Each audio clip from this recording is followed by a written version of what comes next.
Alright.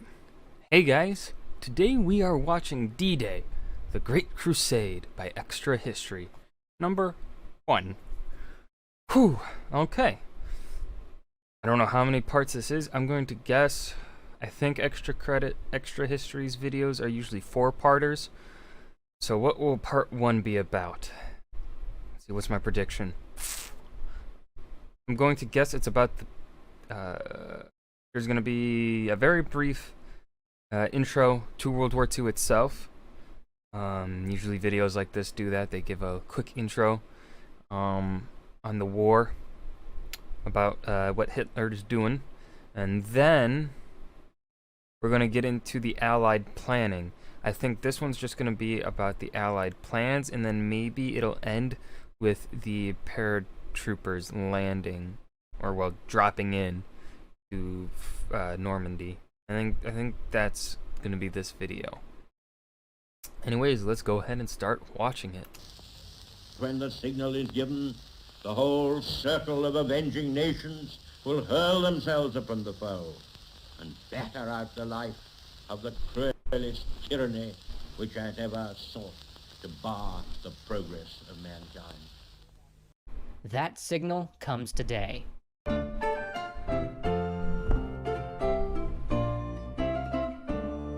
This episode is sponsored by Wargaming. New players can download World of Tanks and use the code NEPTUNE for free goodies. Link in the description.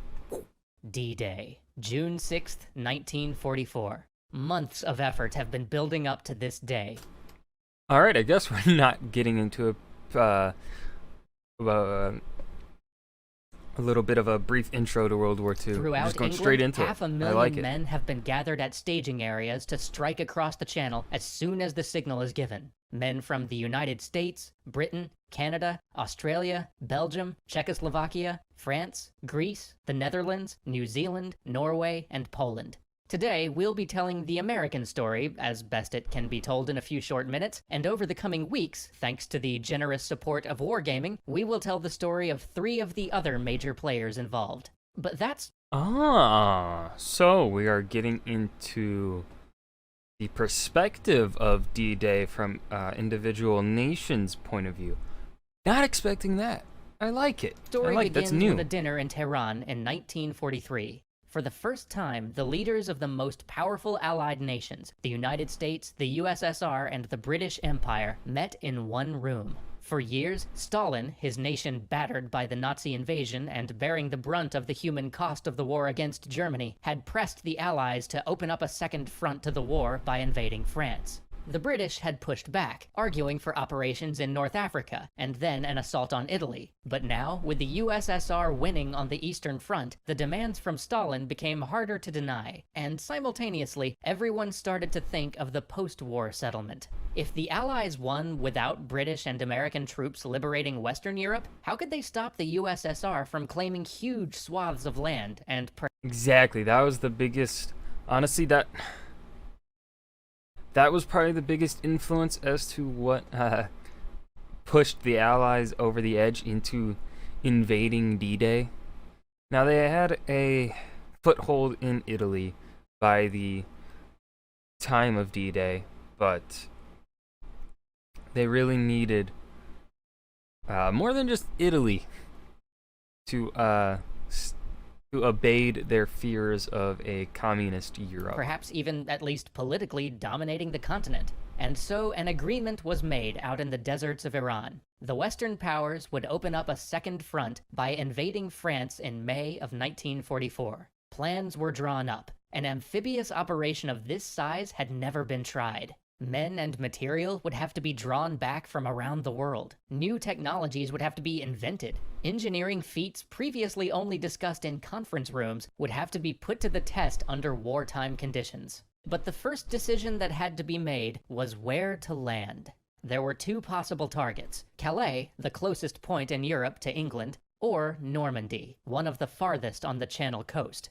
Calais was the sane, sensible place to land, but it had 2 notable disadvantages. First, terrain in which you could easily get bogged down, and second, the fact that it was the sane, sensible place to land. Yeah. I was about to say, like, Because literally the Germans would be expecting it right there. Reviewing the battle plan, Eisenhower and Montgomery were in agreement. They wanted the element of surprise, with the possibility of being able to rush off the beaches. So the decision was made. Normandy it would be.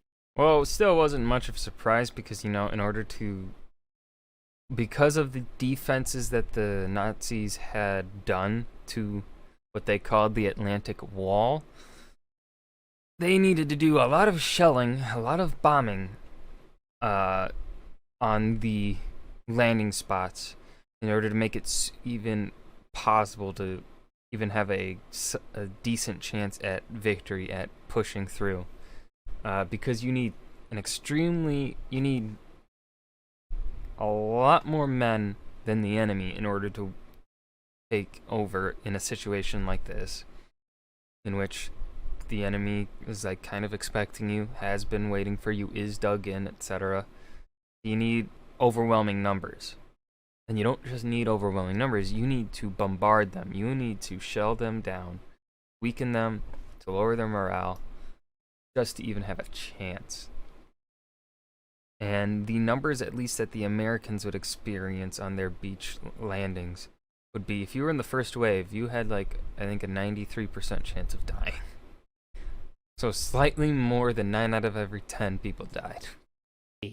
But this would require one of the greatest counterintelligence operations ever attempted to keep the secrets safe, not to mention the equipment and the manpower on an even greater scale. Entire harbors had to be fabricated which could be shipped over from England. More landing craft needed time to roll off the factory lines, so the operation was delayed until June. Finally, the day arrives, June 4th, 1944. Planes prep, final drills are run through, tens of thousands of men board ships for the invasion, and then the rain starts to roll in. Soon it becomes a storm. Ferocious waves sweep. And Band of Brothers, actually, their first episode, I think, deals with this somewhat. Or is it the first 2 episodes? Can't remember. But at least the first episode gets into this whole waiting period in which the invasion got called off for a couple of days because the storms were so rough. The channel. Clouds completely block the sky. High winds buffet any craft that ventures on sea, land, and especially air. Eisenhower is forced to make the decision. The attack must be delayed. Rain continues to pour the next day. A council of Allied commanders is called. If they delay again, they won't be able to launch until July. They need to do the channel crossing at night. They need to do commando raids and minesweeping when the unsuspecting Germans will have the fewest patrols out. But for a crossing of this magnitude, they need nearly full moon visibility. Even if they did decide to brave a launch without the full moon, tidal conditions wouldn't be right for another 2 weeks. What do they do? They've got thousands of men already holed up on boats, getting seasick and nervous and just plain stir-crazy. They've already started moving equipment and forces into staging areas which can clearly only be targeting one place, Normandy. And they've had to alert enough people up and down the chain as to the nature of the operation that, with each passing day, the odds of keeping their landing location a secret plummet. But to cross in this weather, that would be madness. Then a captain is ushered in. He's an RAF meteorologist, and he is about to make what may well be the most consequential weather report of all time. He says he believes it's going to be clear on the 6th. Eisenhower nods. The operation is a go. 6,000 ships begin to steam across the channel. Minesweepers fan out ahead of them, clearing a path. For weeks, the Allied forces have bombed the German Air Force in the region nearly to oblivion. No enemy interceptors exist to spot the waves of gliders and transport planes carrying 17,000 airborne troops. The ships won't reach the beaches until dawn, but the airborne infantry has night work to do. First in are the Pathfinders, the men whose job it is to light the drop zones for all the other parachute infantry.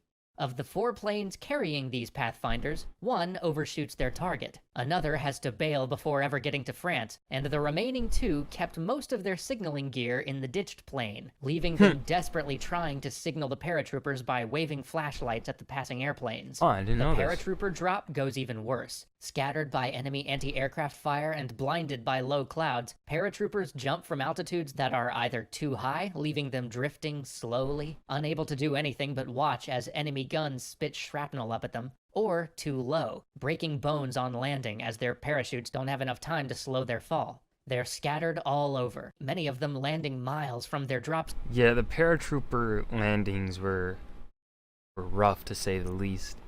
They, how do I want to say it? I think their casualty rate was higher than that of the first wave landings on the beaches for the Americans.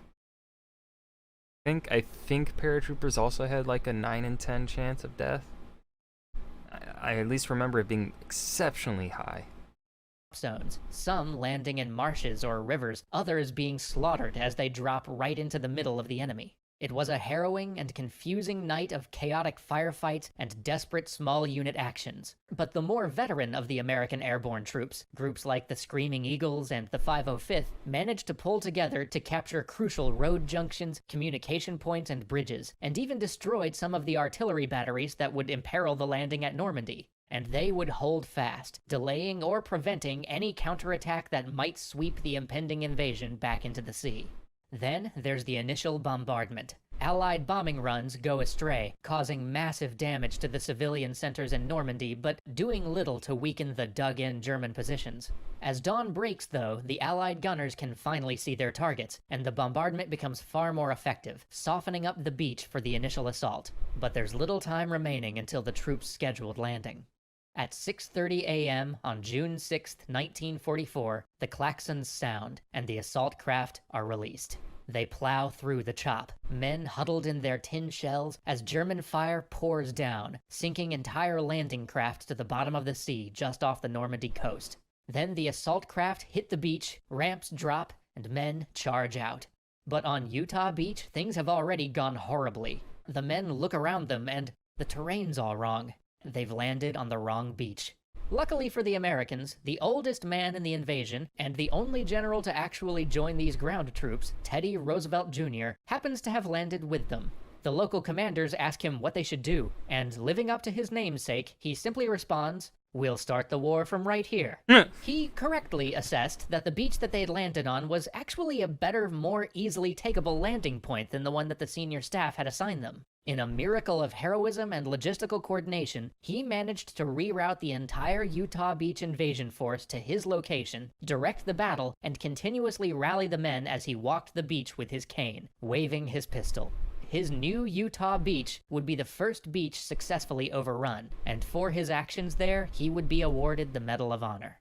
Omaha, though, was a different story. Here, the pre-landing bombardment had been even less effective. The seas were choppy, landing craft took on water, and men tried to bail with their helmets. Some of the landing craft sank, and those that landed were filled with retching, seasick men. Much of the armored support that was supposed to follow them foundered in the waves, or simply got picked off as they hit the shore. Soon, the men were all pinned down against a small shingle of land that provided what little cover there was to be found on the beach. Many of the units had taken heavy casualties, and much of the command staff was dead.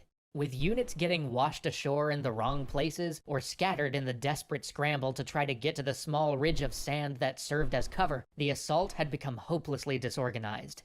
The second wave met with much the same fate. Hopelessly bogged down, withdrawal from Omaha Beach was considered, but it was the vital linking point between the British and American forces. As the day wore on, a number of ranger units began to rally and scaled the bluffs, finally managing to assault German positions on the heights. At the same time, several of the naval ships came dangerously close to the beach to provide more effective support fire just as the German ammunition began to run out. Even after all of this, Omaha Beach wasn't truly cleared by the end of the 6th. But as the sun began to set on those bloodied beaches, it was clear that the American forces were there to stay. Join us next time as we join... Oh, alright, that was a lot of information pretty fast. What do I want to add? What do I want to say? You could spend days, really, like hours talking about D-Day, especially about the American landings and, especially about Omaha. Omaha's one you can talk a lot about. Well, all the beaches you can talk a lot about, and the paratrooper landings, etc., etc. But, really good video. I hope you can't hear my dogs barking in the background. But yeah, good video. Hope you guys enjoyed. Remember to leave a suggestion down below as to what you would like to see me react to next. As always, thank you for watching. Hit that like button and subscribe for more. Thank you.